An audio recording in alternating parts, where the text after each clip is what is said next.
Hello, Chris Brazier here. Let's talk about the most important safety tip for people who are traumatic brain injury victims and their caretakers.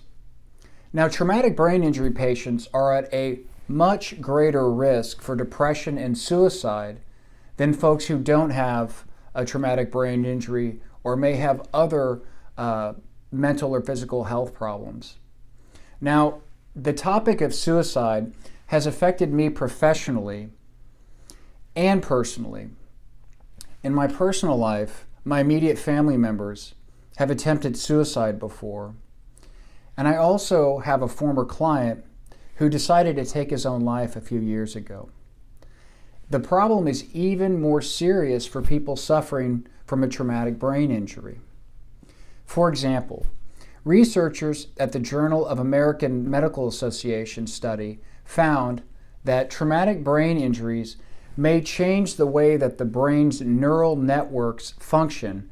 Basically, that means that the operating system for somebody who has a traumatic brain injury may not work the same after the traumatic brain injury.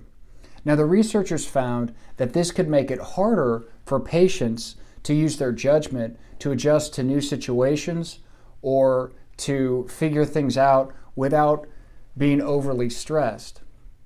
Now, that is unfortunate because there's no specific set of warning signs that researchers found that indicate somebody's at a suicide risk. So, for example, if I had the flu, I could go to my doctor and they have a flu test that would say whether I have the flu or not.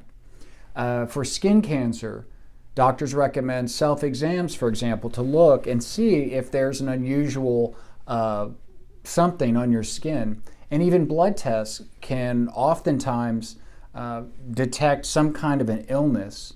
Unfortunately, those things don't exist for traumatic brain injury patients who are at risk for suicide. So what do we do? Well, the bottom line is professional counselors and psychiatrists should really be incorporated into the care plan for the person who is suffering from the traumatic brain injury. Now, those professionals are trained better than the average person or anybody who isn't a professional to see if the TBI patient is at risk for suicide or if they can be diagnosed with depression. So at the end of the day, the most important thing is to remember that when you're assembling a care team for somebody with a traumatic brain injury, it's important to include a professional counselor and a psychiatrist, given that we know that the risks are higher for suicide and depression for people with a traumatic brain injury.